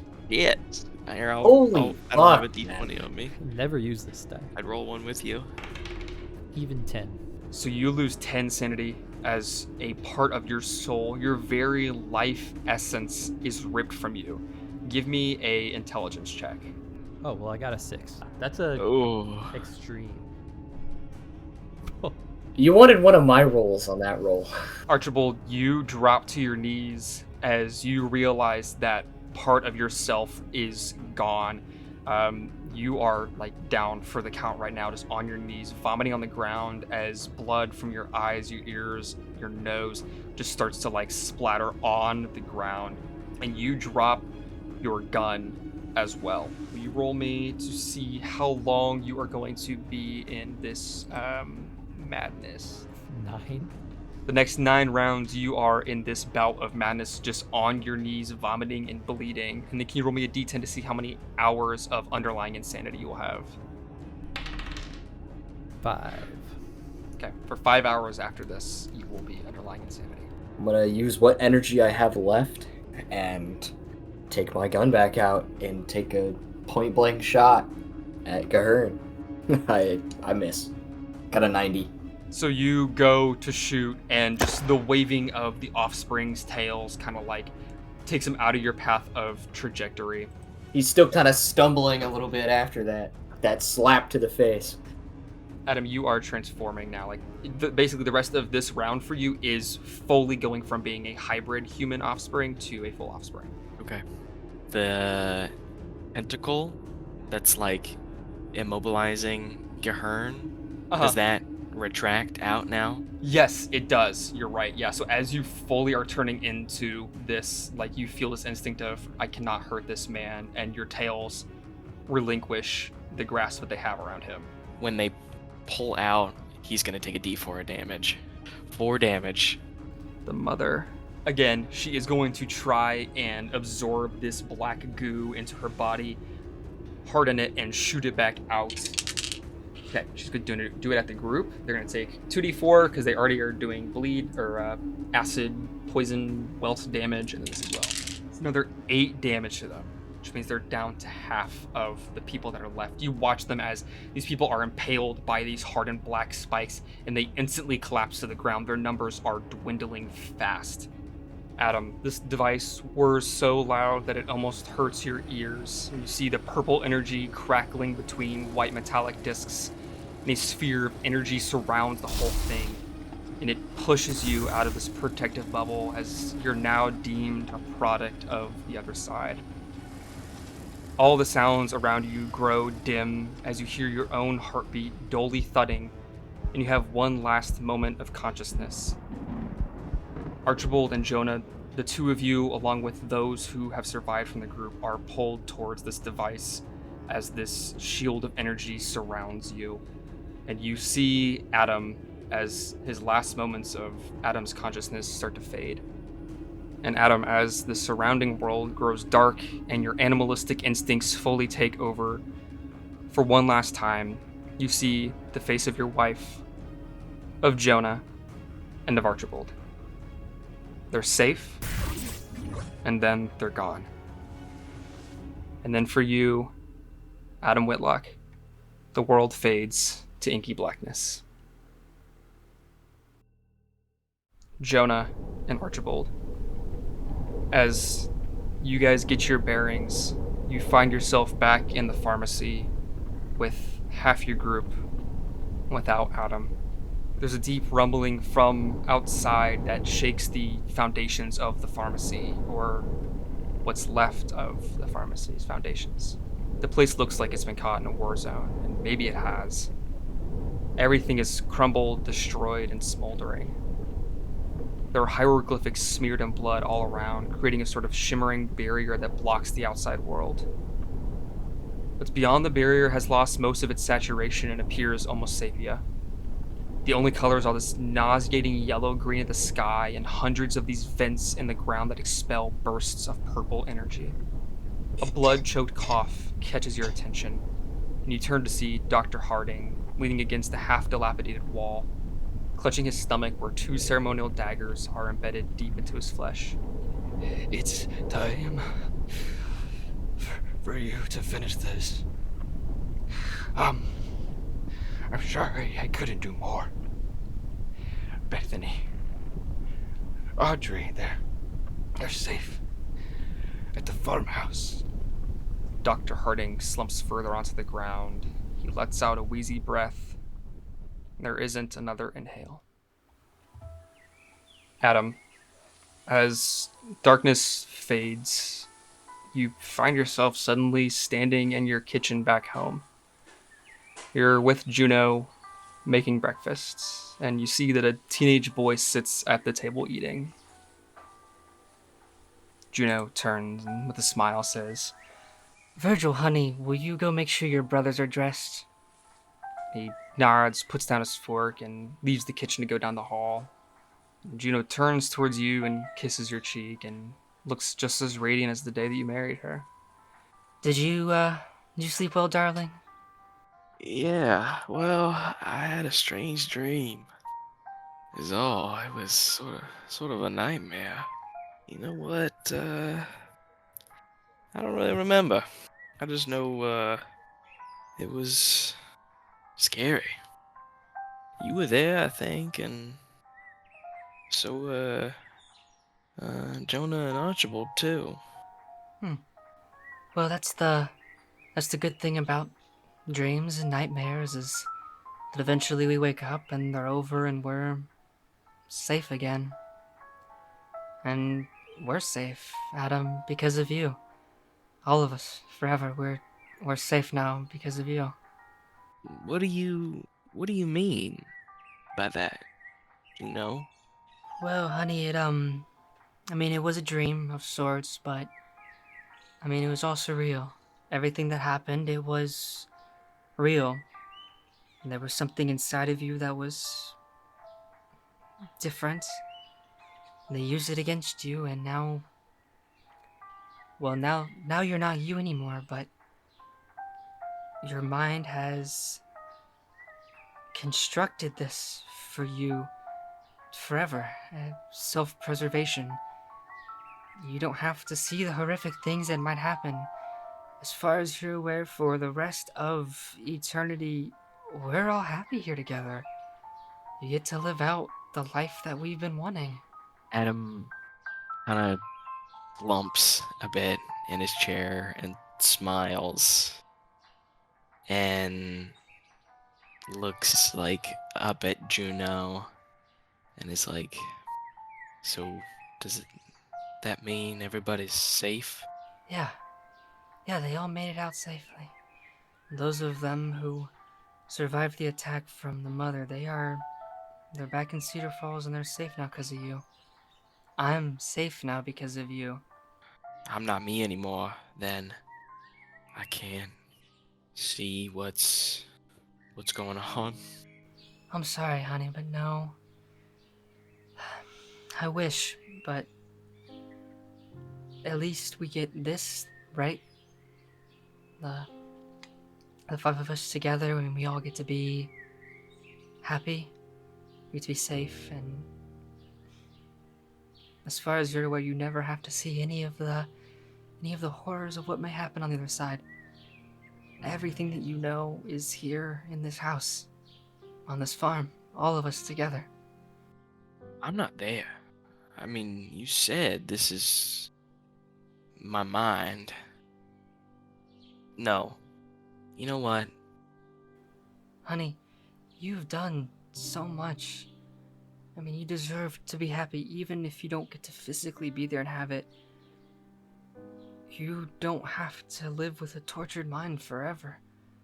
Instead, you get to see this. You get to see life you've always wanted. But it's not real. Adam's gonna stand up and give Juno the biggest hug and say, and he'll yell for Virgil. Virgil, get on out here. Well, you hear first that there are the very distinct pitter patter of children's feet running and echoing through the hall. You see two young boys, twins, running towards you. Their faces light up when they see you, and they just yell, "Daddy, Daddy!" Then Virgil comes around the corner too, and the little kids run into your legs and squeeze them tight, almost knocking you over in the process. And they're all there in the kitchen with you. I want you all to know that I would do anything for you, and I'm gonna have to be a bad husband one more time and leave. Where are you gonna go? I'm not gonna stay here. If I'm something different, then I'm gonna see it through. I don't care if it's for eternity, because I know that if everything works out, it won't really be for eternity. Your family surrounds you in the kitchen, and one big hug for the last time. You see them healthy, happy, safe, forever. And then that fades away into darkness. Thank you, everybody, for joining us for Tales of the Other Side, Chapter 14, Houses of the Unholy. My name is Matthew. I have been the Keeper. I'm Nathan. I've played Jonah Thorogood, an investigative journalist. Holy shit, I didn't die. I'm Nick, and I have been Archibald Bauer, a professor of anthropology and completely normal, non-magical human. I'm Noah. I have played Adam Whitlock for the last time. Husband, archaeologist, thief, monster, number one Paul hater, number one Warren hater, number one Gahern hater. See you in the next one. And our final chapter of the season, Chapter 15, will be Apocalypse Now. Part of the rules is if someone undergoes a bout of madness, the Keeper may amend one of their backstory entries or add a new one. He rolled a 100. Do I be just a complete, absolute dick and make his he doesn't love Audrey, or his he thinks his dad is actually dead, or do we go to the full extreme? I think if you were gonna do anything, it would be he forgets who Audrey is. Yeah. Okay. That was also my first thought, and I needed to get counsel. I need to get counsel because I didn't want to come back on unmute, and then it's just wow, Matthew's the biggest think he'll dick as a understand. DM. He'll understand. Triple disadvantage on stuff. I think he will understand. Oh my god, that's so brutal. This is so genuinely upsetting. I actually am scared to go tell him. Yeah. This is gonna be at the end because I want everybody to hear this wasn't just me being the worst person in the world. This was we can take group decision. collective heat Yeah, for it. okay, this makes sense.